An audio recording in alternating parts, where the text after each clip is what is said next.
Welcome into 2-for-1 Drafts. Austin Gayle here with Mike Renner. We are still in Indianapolis, live from the 2020 NFL Scouting Combine. Talked to a lot of people again today. So the podcast, this is going to be a short little intro, and then we just got to dive into what we've done. But how's the experience been for you so far, Mike? You know how the experience has been for me so far. I've been awesome. You can't even speak right now. Yeah, lost my voice.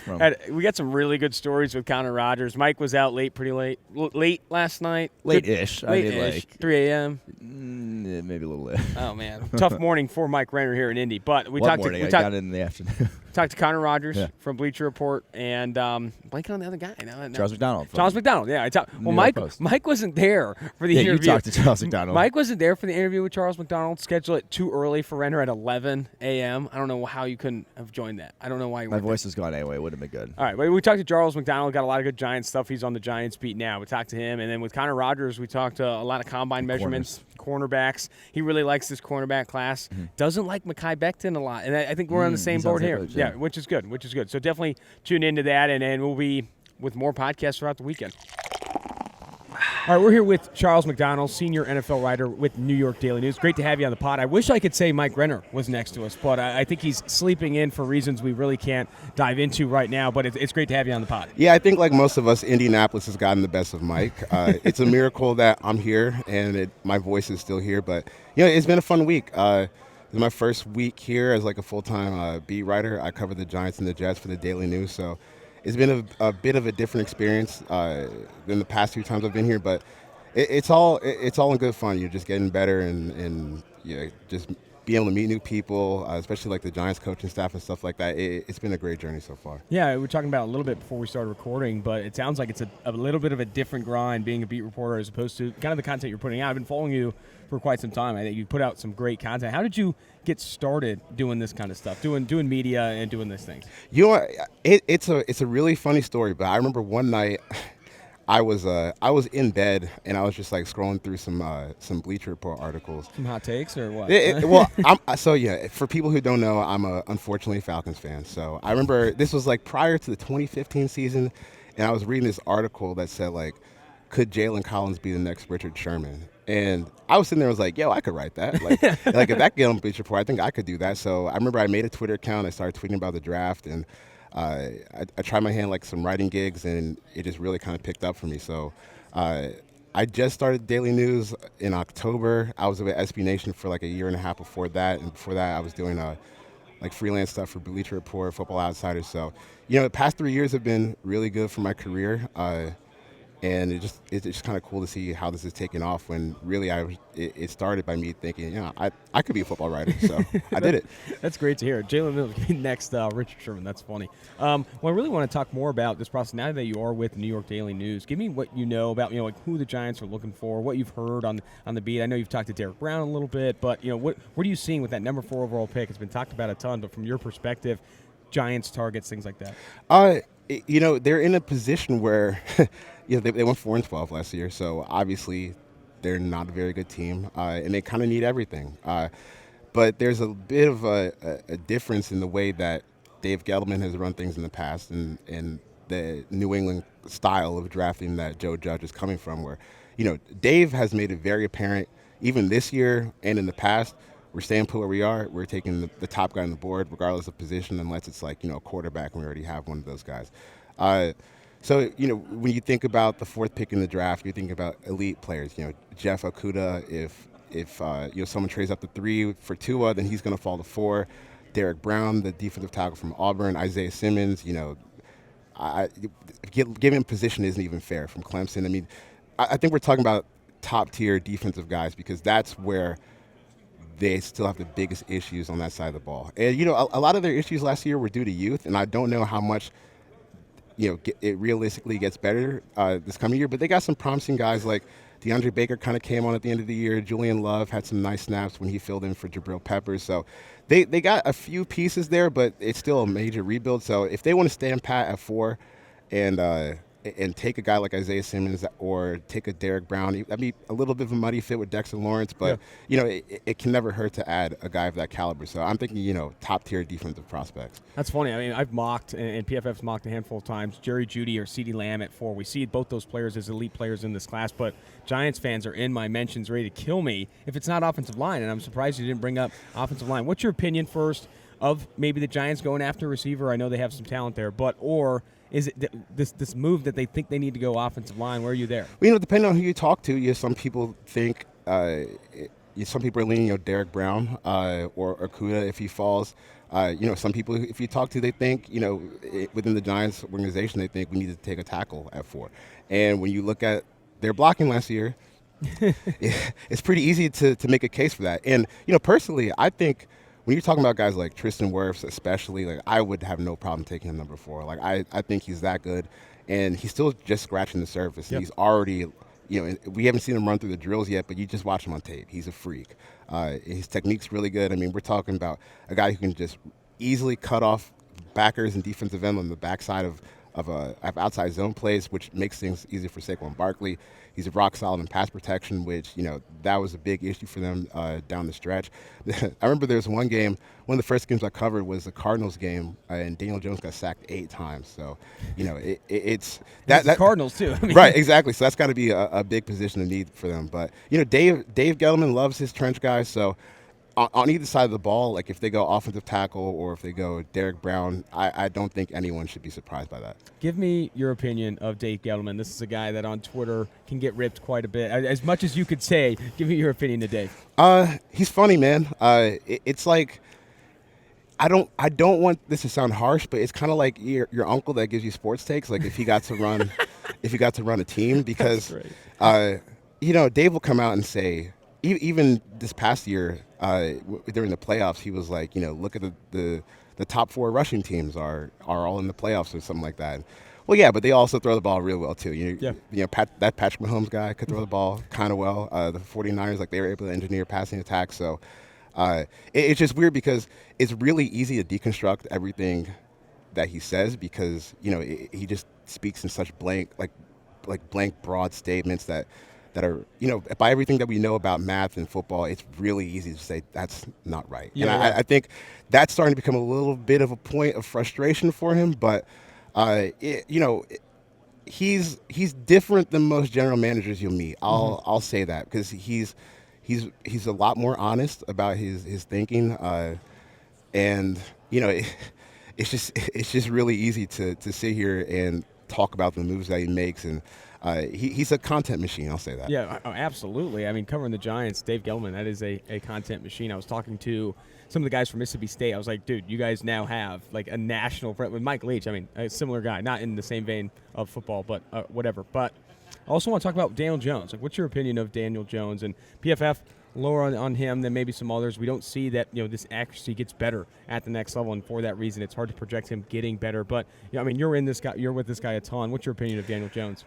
Well, I was pretty low on him coming in, to be honest with you, and I will say that he exceeded my expectations because to be frank with you, I didn't think that he was a starting caliber quarterback prospect coming out of Duke, but I think he showed that he could start, and that's not a bad place for him to be. I kind of agree with you. Like, I'm not sure how much better this gets because he's not a guy that he can run, but he doesn't have like that arm strength that gives him a bigger room for error. Like if you go back to that Packers game, the weather was a little sloppy, but he's trying to make throws that his arm strength doesn't really let him make, and it led to a few interceptions. And even in other games, like I remember he had a drop on versus the Bears where he's thrown out to the flat, and it should have been picked 6, but it gets dropped. And like you see the limitations to his game, but he's got some moments where he can really be accurate in the intermediate portion of the field.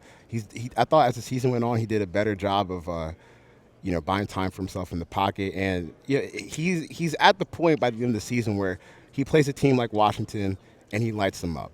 And I think when you look at rookie performance, if you're beating the people that you should be beating up on, you can take a win. That's a win. I would agree with that. That's a win. So, I think his floor might be a little bit higher than I thought it was. I would agree. But the ceiling, we got to see you get there. And I think, PFF lower on Daniel Jones. I think that's been known on Twitter. And I think we have even said, similar to what your take was, that his floor is higher than what we expected. I think Mike Renner, of everyone at the office, was the highest on Daniel Jones, and I think because of those reasons, he saw that this floor is a little bit higher than what we're saying. He's not like boom or bust as maybe we kind of thought initially, but I do agree that ceiling is a little bit lower. Another guy I want to bring up, I keep asking your opinion of these guys, but Joe Judge. I think Joe Judge coming with the Giants has been interesting. Kind of reserve guy, doesn't say a lot, but what is your opinion of him and opinion of that hire overall? I mean, I have always been intrigued by the idea of special teams coaches getting head coaching jobs because you're talking about a guy that is hands-on with all 53 players on the field. From the starting quarterback to the long snapper and everyone in between. That guy is hands-on coaching them with special teams. And, relationships. I'm sure the relationships are very good. Right, and from a base level of technique, like you know how to coach just about every position on the field. Like you may not be a savant offensive line coach or like Dante Scarnecchia, but you have a base background of how everything works in the field. And we've seen the success that John Harbaugh has had just from a CEO, administrator standpoint, and I'm intrigued by it. I think that there are like two different Joes. Like the one that you get in from the mic where people make fun of him because he comes across as like this military hardo football coach that is very disciplinarian, and I think that is true as to what he's going to implement with the Giants. Like I don't think it's going to be the same ship that Sherman was running last year. But once you get away from the mics, like he's a pretty down-to-earth guy. I mean, he obviously knows a ton about football. You still get that hardo side a little bit, but I think he's going to be able to relate with the players better than he might portray at the mic. So I'm really intrigued by it because I don't think we've seen a special teams coach get a head coaching job since Harbaugh, and that was 2008. So we're coming up on 13 seasons of Harbaugh in Baltimore. So I'm really excited that I get to cover this firsthand because this is something that I've personally been wanting to see for a long time. So I'm excited. I think that the big thing for them and like a lot of teams picking the top 5 is the roster just has to get a lot better. So I don't think that, if they go out and win 5 games this year, I don't think that would be a huge indictment on Joe Judge unless, they're losing 3 games because they can't call timeouts, they can't get lined up set right. But I don't really anticipate that being a problem. He seems like a really, really organized guy. I think that there's value if Bill Belichick and Nick Saban trust you to run their special teams, and we all know like how much Belichick loves special teams. Like if you ask Belichick a special teams question, he'll talk to you for days about it. And so you see the amount of care that he has on that side of the ball, and the fact that he was just going to let Joe Judge run the show. I think that says a lot. Even though your average fan might not think about kicking, punting, kickoff return, stuff like that. I mean, it takes a special level of commitment too, to really get organized about special teams, knowing that even though it is the third phase, is a small percentage of the plays. I think being willing to try and get better in that area, find edges in that area, I think is valuable. I want to get back to the draft when we finish up here. I know you've watched a lot of the top guys, but who are some of your favorites in this class right now? Guys that are standing out to you, maybe that are lower on other people's boards. I don't know if low counts, but I really like Cam Akers out of Florida State. Really? I mean, just as a guy, like if you don't feel like taking a running back early, I think he's a guy that can come in and fill a role for you. I don't know if the Giants or Jets are going to take a back fairly early in this class because you got the Le'Veon Bell contract from last year, and Saquon Barkley is still, as far as running back contracts go, it's a pretty sizable one. Mm-hmm. So I don't know if he's going to end up in New York, but I do really like watching him play, and I think he's a guy that, he's a 5-star recruit coming out of high school, and as he enters Florida State and as he leaves, he's going to test well. He's going to test well, and the problem with Florida State was it's hard to be the only guy that can really make plays, mm-hmm. and I don't know how it's happened, but we've seen Florida State become like an afterthought over the past couple of years. They've really struggled in the recruiting process. I mean, after Cam Akers, offensive line especially. Right, and I think he's a guy that's going to benefit from better talent around him, where he's not just going up against sledgehammers. Yeah, Mike and I see him as a guy that is going to rise up boards here because he's going to test well. People are going to remember this guy's a former 5-star recruit. And I was looking at some of the data recently. Over the past 2 years, no running back in college football has been hit at or behind the line of scrimmage more than Cam Akers. This guy was getting no help from that offensive line, so I think he does move up boards. But thanks again, Charles. Thanks for coming on the pod. I know Mike wasn't here, but you'll get a chance to meet him. He's standing over there. Looks pretty hungover. Let's just go out and How you feeling, Mike? Good? Good. All right, Charles, thanks again. All right, thanks for having me. All right, we're here with Connor Rodgers of Bleacher Report, a friend of the pod. That's right. right. This is your second time here on 2-for-1 Drafts. We're excited to have you. You heard you just got into Indianapolis. I am fresh off the plane. So you're getting, I think, the best version of me before I'm just trending downwards with no sleep in a couple days. The best version of Mike was about 3 days ago. The worst version was this morning. I would argue. Maybe last night. Last night was not a great version, but Indianapolis has been great so far. Happy to have you on. But to get started, love to hear some of your guys in this class. We bring in a lot of analysts on here on the podcast talking about who they're higher on than others. Who are you higher on right now? Yeah, it's tough this time of year because when you look at it, I feel like there's so many people in draft media right now where I'm like, man, I really liked that guy, but I didn't like him like that. Like there was a time where like I liked Jalen Reagor, and now I see a lot of wide receiver 1 takes. And I had him in round 2, and I was like, I thought I really liked him, and people are yelling at me for him not in round 1. So I think that's an interesting one. There was a time where I was really conflicted and thought I would have CeeDee Lamb ahead of Jerry Jeudy, and I mean, the grade is going to be essentially the same. So I was really high on CeeDee Lamb. I liked Lynn Bowden before he even moved to quarterback, so it was really cool to see Lynn kind of own that position change. Got to talk to him about a week ago it was, and not only love the player, but then also love the person. Yes. So I think for Lynn, I could see him going in the 3rd or 4th round and being that guy in the receiver class where you're like, wow, he was the 14th wide receiver taken, and he's the 6th best guy in the class long term. So the wide receivers is where I start because it's really fun.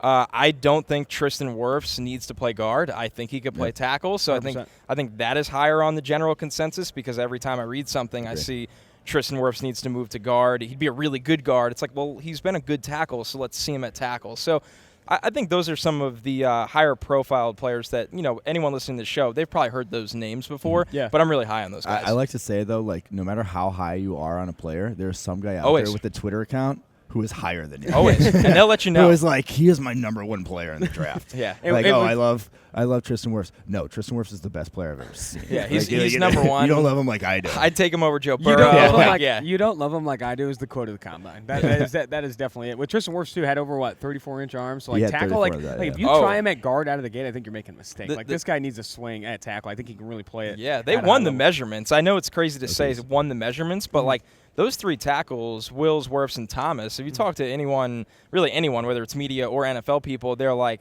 we're worried about their length. And they all measured, and you're like, what were you worried about? Near 34 or over 34. Yeah. Like Andrew Thomas, 36, I think, or? Who was? Oh, yeah, he had 36. Thomas, yeah. What are those? Real talk, like, the measurements, the weigh-in, height, weight, and then measurements are, like, one of the most universally important things about the combine. Yeah, sure. Yeah. Like, a guy comes in, like, who was it? Isaiah Buggs last year was, like, listed at 6'5", 286. He comes in at 6'3", 305. It's like, that's a different dude altogether. Like, so, like, getting accurate stuff like that is actually valuable. Yeah, and it's interesting to see, like, who's dropping weight to test well. Like, I saw Ross Blacklock is 290. I mean, he's trying to come out here and move, and I think he will. A.J. Epenesa's down to 275. He looked 285 on film to me this year, so and I know he's going to test extremely 290 well. in some games. That guy's a hoss. For when he was in the edge category for a while, it was like, man, I don't know about that. He looks almost like a true defensive lineman. So it is interesting the measurements to see how it's going to pertain out here at the combine and how it changes when they get into minicamp. What are your thoughts on Epinesa and kind of the edge class in general? Because people are down on it. It seems like seems like Chase Young, maybe Caleb on Chason going to get hyped, probably going to go first round, but then like people are hating on Epinesa. People are thinking like maybe not any other edges after that in the first. I think it's really hard to hate on the guy because I think he's one of the higher floor defensive prospects in the class. So that's something I've been extremely careful with and something we talk about in Stick to Football a lot. It's like, well, I'm lowering Epinesa because I had him 10th, 11th, or 12th, and now he's 20th or 21st. And it's because I think he'll actually be an 8-sack guy every year. I think he'll play really, really good run defense. He's a high-character player. He's a really good athlete. And I don't know when this show will come out, but he's going to prove that here. He's a really, really good athlete. He's a really good track kind of guy for his size. So Epinesa, no, I would not take him top 10, top 15. I know he's, the earliest I've seen him is around 11 to the Jets. They have a big edge problem. I don't think that one actually makes a lot of sense. That doesn't make sense at all. No, scheme fit, I don't like it. For a lot of reasons, I don't like it. They have a lot bigger problems. Who did that mock? Let's call him out. Yeah, no, I know. Now I need to find it and then just tweet over the show. This is who it was. Oh, it was you. It was you. Did. With Chason, I mean, he's the guy where you look at him and you're like, man, I can make that guy a 13-sack player. And you love it.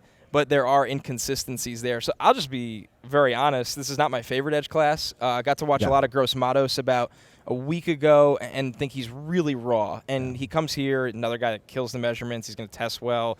The ceiling is very high. But once again, he's not somebody that I think is coming in right away, and you see the floor is really high. He has a lot of development to go. And then you have like Bradley and Nye, who's a good day 2 player. Yeah. But once again, this is not after Chase Young. It's just an okay edge group. Yeah. The interesting thing about Gross-Matos is he's so true junior, but I think he's 22 already. Like he's old really? for a Sneaky true old junior. junior. Yeah. Sneaky old junior. Yep. I want to talk more about the cornerback class. Measurements just came out. I know you just got off the flight. Not sure how much. Yeah, have not gotten to see them yet. Okay. Well, I came straight to you guys. Read some numbers. I'll read some numbers. Let's do the surprise game right here. Some ones that I mean, so Christian Fulton and Cameron Dantzler both came in with 30-inch arms, 30 and 5/8 inch arms. Where are you with arm length on sub 31? Where are you with arm length on cornerback? I'm more interested in evaluating what GMs really value it, and I've been doing this thing. I just started a thread on Twitter that is going to update every day for the people that wanted it all in 1 hour. It's not happening. It's on every team. Someone like Chris Ballard, the corners he's drafted since he's been with it's just length guys. Yeah. You know, it really is. Even at linebacker. I mean, Yeah. that guy just he hunts for length. But he hasn't drafted a corner that's under 6 feet tall, and I think 2 of the guys have had over 32-inch arms. So they have a certain type there, and I think it's interesting to see. I think Chris Ballard is a good GM, so I do value that in a sense. But you also told me good luck yesterday. Really? Ballard, yeah. That's pretty big. I know. I wish he would tell me that. Although I'd be kind of like skeptical. I'd be like, what are you worried about with me? So I don't know. I think it does matter in a sense, but it also matters in your scheme. Yeah. That's a really important note. And also, you can't there's this threshold thing going around on Twitter for a lot of different things. And people have to recognize there are outliers. Like, what did Jeff Gladney come in at? That's one I'm Jeff curious. Gladney, I think 5'10" and somewhere in there, got over 200 pounds, and I do know he had 31-inch arms or close to 32. I mean, he had some good arm length for a small guy. That's great for him because he was playing at maybe 185 at best. Yeah, he got up to 203 or something like that. Now I'm curious how he's a 4'3" guy. I wonder if he still runs that at 200 pounds. But 5'10", 32-inch arms, and he's probably going to run the 4.3s. Like I could see him be that. He's a phenomenal player. He had a 191. I thought he was over 200. So, which I'm okay with that. Yeah, he's my second favorite corner in the class. I really like Denzel Ward came in 183. So if we're I will say I got to bring up Akuda's measurement. So 6'1", 205 pounds, 32 and 5/8 inch arms, wingspan 78 and 5/8. I mean, this guy is built in a lab. I was just going to say, if you're building the perfect corner prospect, you take really Jeff Okudah because he's also another really good athlete, has the size, has the IQ at the position.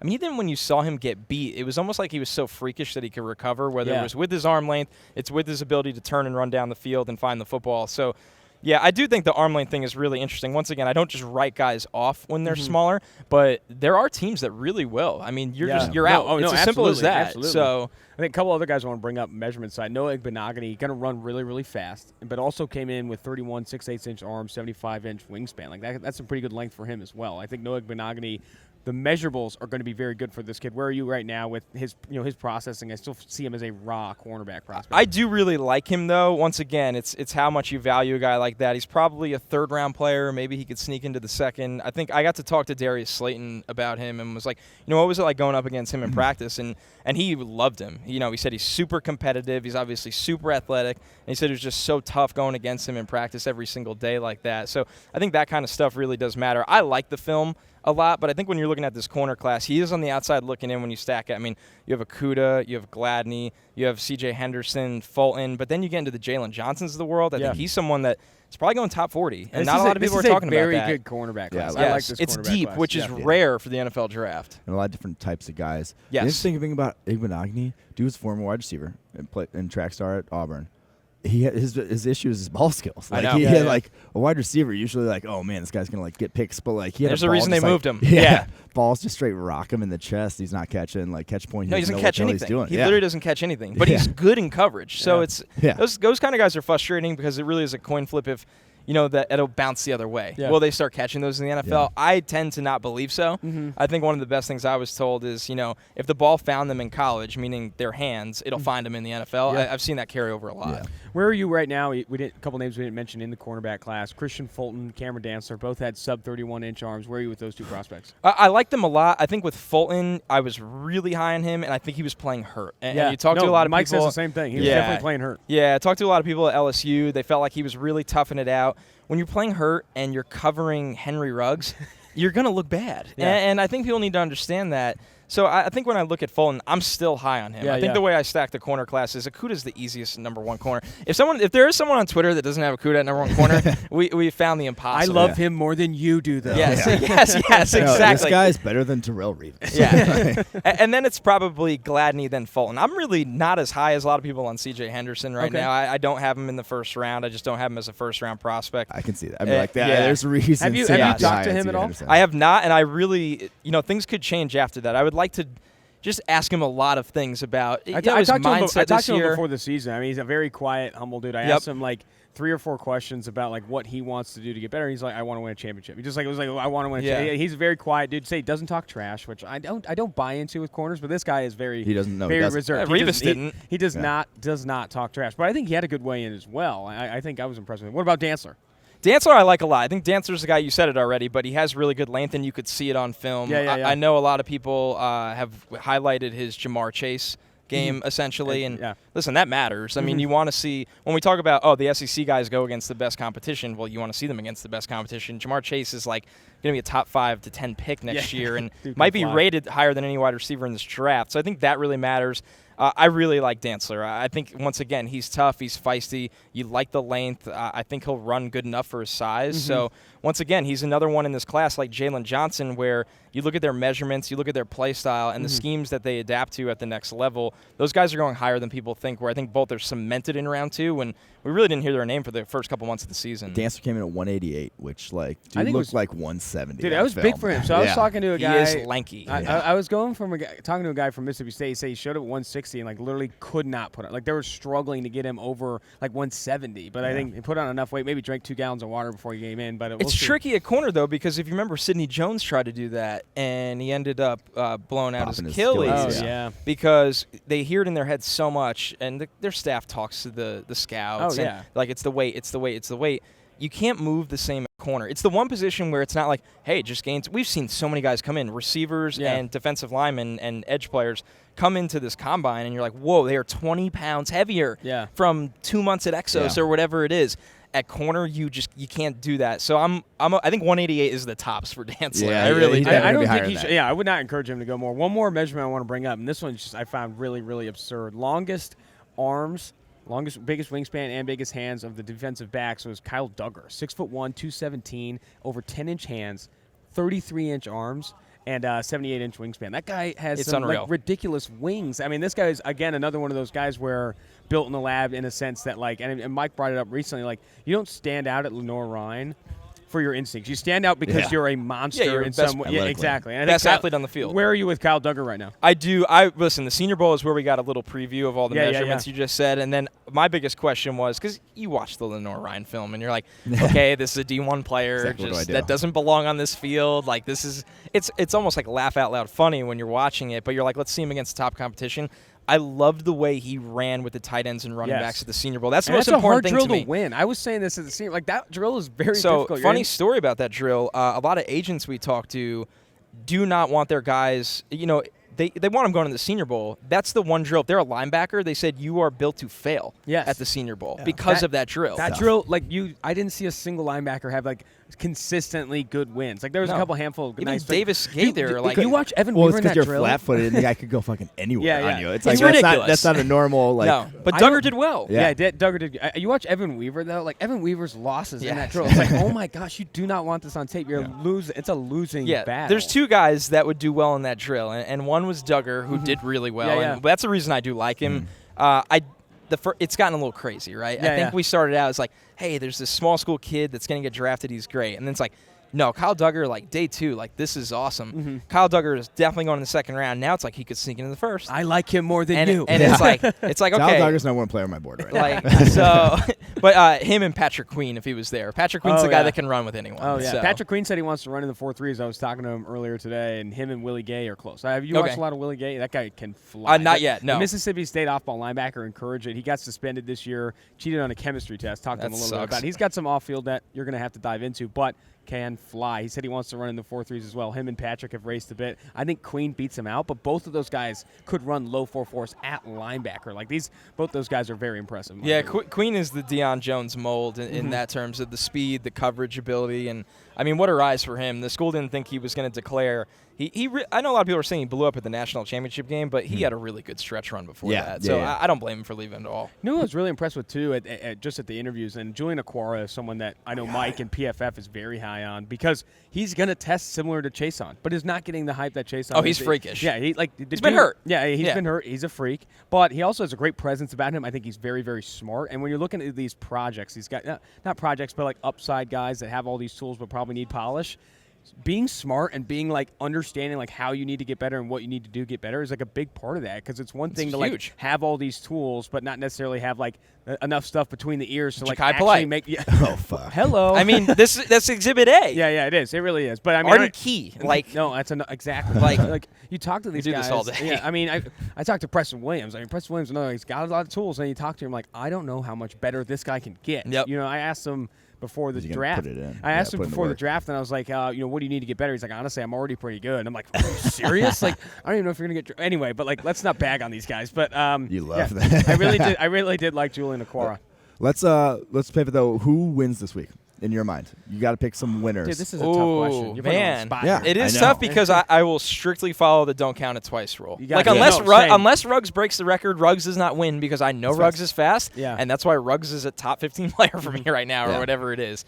So, oh man, that's a really, really tough one. My guy right now, to give you some more time to think, I think is Willie Gay. I really do think he's going to come because no one's really talking about him I've right now. heard the speed, and that's it. I need to watch him. Yeah. We got, like no one's talking about right now. He's going to run fast. I don't think he's going to break 4.3. He's going to run fast, and that'll get people turning. He doesn't have a lot of tape suspended for the chemistry test, but I do think you're going to the tape you can find will be good. Dude, straight up at Notre Dame, they kick guys out of school for cheating. Mississippi man. State. Yeah, right different in it's the tough. SEC. I asked him Just why. get a little suspension I asked swept him under the why rug. too, and I don't know why I asked him why. You know why you cheat on the chemistry test? Like honestly, I was just trying to get through a hard class. I was like, dude, Yeah. I mean, same. I mean, I've been there, but it's funny. I mean, I 'cause dropped how much organic chemistry back in. Yeah, I would have made it through that. Gladney, as you said, that weigh-in, knowing that weigh-in number and knowing what he'll run at, that's huge. That's a win for a guy like him because he doesn't get the same love as like Fulton and Henderson, probably because of where he plays. He has really, really good film.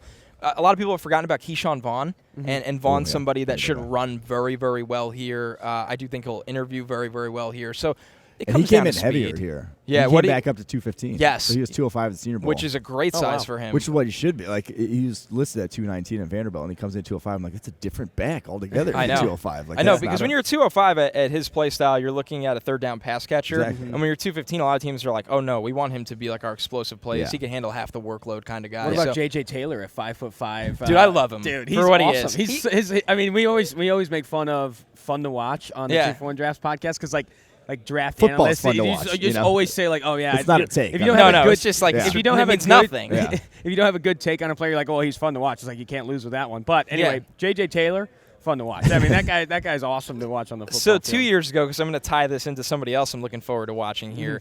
2 years ago, don't ask me why. I could tell you why, but I was at Arizona UCLA, Okay. and which is a long trip. I'm from New York, so Okay. I was there because I was helping Bleacher report out during the day. It was LeBron's Lakers debut. Okay. So I was just like helping out for like an hour down with them, and I was like, oh, this is great. I'll get out to LA for work, and I'll go up and more importantly, catch the game. Because whenever I can go to the Rose Bowl, Yeah. I go. It's amazing. That's awesome. And now at the time, it's like, well, who the hell am I going to watch? So J.J. Taylor has this crazy like 80-yard outside run. He's flying, and Darnay Holmes chased him all the way down the field fumble. and Yeah, got I him at saw the that, yes. got him at the half-yard line and made him fumble. So I want to see Darnay Holmes run because he's gonna be fast. He's Oh. small. He's a nickel guy. He's really fast. I mean, once again, character through the roof. I know some people at UCLA that were like, this kid lives it. He'll only get better. He doesn't care how small he is. Yeah. Really, really rooting for Darnay Holmes here, and I think he'll have a really good week. But have you heard that story with Darnay? He said he told the UCLA coaches that were recruiting him, he was saying, hey, I'm in and out here. I'm going to graduate in like 2.5, 3 years, and I'm gone. Like, I'm going to the pros as quickly as possible to help my family and all this. And he got it done. Like, this guy is a he very went to Senior Bowl because he graduated. Yeah, very smart kid. Also, like, I love his game on the field, like how he talks trash, how he kind of gets in people's heads. He came in under 30-inch arms, smaller dude. Oh, he's tiny. He's going to play slot the next level, but you watch some of the tape at the Senior Bowl where he's playing like some curl flat in the slot, and it's like this guy's juice shows up when he's trying to make breaks on balls. And I think Darnay day 2, maybe he falls to day 3. We'll see where he tests. But like Darnay is a guy I really like in this class. Yeah, and with so many teams, I mean every team running base nickel essentially right now. Like you're drafting. You're drafting nickels. You're drafting a starter in the 2nd and 3rd round. Like no matter what you thought of Byron Murphy last year, who I really liked and thought could play on the outside, even if you valued him as a nickel, he's so valuable because of how good he is. So I think that's something that's really important to know as we've done stack some, that class. Eric Eager and George Chahuri, not sure if you've met them, but data scientists at PFF, they've done some work on evaluating targets at outside corner and slot corner and like what has more value for the offense. It's very close, if not equal. And like with that being said, like slot cornerbacks and slot receivers are very valuable if you can find guys that can add above expectation at those positions. I think Darnay is one of those guys. Yeah, I think, listen, number one, I like the controversy that those guys create. I always see people fighting with them, and I stay far out of it, but I just... George loves that. Like, I think they took on the Packers this year. Yes. Right? They took on Nagler and the Packers. They took on hashtag #GoPackGo, which is great. You don't want to get into that. But back to the more important part is the stats of that. Yeah, I think it's really interesting. I think we see some offenses funneling through the slot. I mean... You saw a couple of slot guys get paid pretty good contracts last year. I know the Titans paid Humphreys pretty well. The Jets paid Jamison Crowder pretty well. And now you're seeing it on the flip side of the slot corners getting paid well. Yeah. So it does really matter. I'm interested in seeing how teams incorporate the big slots going forward because we've had big this, slot receivers. Yeah, we've had this thought for a while of just oh man, this is a fun show. I'll come back for the 3rd time's a charm. Here we go. Whenever you need me. Big slots. Get back to the big slots. Yeah. I mean, someone like Jerry Jeudy would be considered a big slot, but you can kill a defense with Jerry Jeudy in the slot. So it's not a criticism. It just goes to show you the value of the nickel corner. Absolutely. I said just the slot guy is not a thing anymore. No, that's so dumb. I hate that. The dude can start in the slot and add value there. Like you're gonna win with him. And I remember I was early. Maybe I was early on this, but like I remember when no one was earlier than me. No one was earlier. But Amari Cooper, when he was like, they were talking about whether he wanted to get extended or trade, and he's like, would you like actually pay like a guy that like would just play in the slot? Because I was always saying like he plays very well in the slot and he was recorded, but like I was saying like, dude, if you play in the slot and you get yards in the slot, like it doesn't matter. Like I don't really care. Where can you get that production? But let's go ahead and get back to maybe some guys that you're lower on that maybe not here at the combine, but lower trash on. Some dudes. Let's go. Yeah, like lower on than others. It's about that time. I think not my mom, please. She already got trashed last night. Oh man. I guess C.J. Henderson, because I've seen him as a first-round lock across the board, and this isn't a rant about he needs to tackle. That's not what this is. Good. Thank God. I don't think he's been a first-round player in coverage for not just this year, but for 2 years. I think it's been a little up and down. I think a lot of people love the athlete, and I don't know if they love the player. And there's a really big difference with that. And we all fall for it at corner all the time, and that's why corner, I mean, you see the ups and downs, the misses of it. So with Henderson... am I confident that the athlete will become a really, really good player? Not as much as the guys I said before it, which is obviously Okudah. That's, no brainiac needs to tell you that. Mm-hmm. But I like Gladney a lot better. I think he plays the position better. I think Fulton, when he was healthy, played the position better, which I know a lot of people listening to this that are maybe Florida fans or something are probably pulling their hair out because I saw Fulton get torched this year. You're taking on Florida fans right now hard. Yeah. It's a dangerous game to play. I think with Mekhi Becton, I was cool with it when it was like, okay, he's a first-round player now. Because I had him in the 2nd round in like October, and I was like, man, traits galore. He's big. He moves way better than you expect. You turn on the tape, and you're like, all right, he's 370, 6'7". He's going to lumber around. It's like, no, he moves really well. But then when you see him in like DJ was the first one to set the world on fire. DJ had him in the top 5 of the mock draft, and I was like, whoa. I don't think this is going to happen. But if it did, it's going to happen. I can't take him over Jedrick Wills. Same. That's we're on the same. You're the first person we've talked to that has a similar take on it's not. Becton. Like, I think you'd be insane to take him over Jedrick Wills. Oh, I think Dave Gettleman's going to trade up for him. Like that's like Dave Gettleman's number one. 6'7", 370, and he's like, how do I get him earlier? Like we talked to Daniel Jeremiah. I think it was like the day he did drop that mock, and we were at the Senior Bowl, and it was like we were like, how, why, what? Yeah. And he's saying NFL teams like. There's only a handful of people in the world that show up at this size, and he said you could have a good day of practice, a bad day of practice. You're still 6'7", fucking 340 pounds, wherever he is. But still, you're one of the first guys that has a similar take. He's not super high on our board. I think he's offensive tackle 5. Like we have him. Okay, I have him 4th, and I have him, I think, 28th overall, 25th overall. And we were, that thing we could show you, like that ultimate they were going to. You can look at like true pass sets, remove play action, remove screens, remove like. There are not many. And there's not a lot. It's like 73 or what? Is it 72? And he had the lowest grade of all the top tackles on those. Allowed like 8 pressures on 72. It's like when you actually look at him as a true pass protector, he's not super productive. And I agree. Bad production in PFF, like it's hard to get on board. Yeah. I talked to his guy who's coaching him, or the guy who's training him. Really? My coach last night. Nice. Don't remember the word I said, but that happened. Mike? I'm just saying it happened. I know.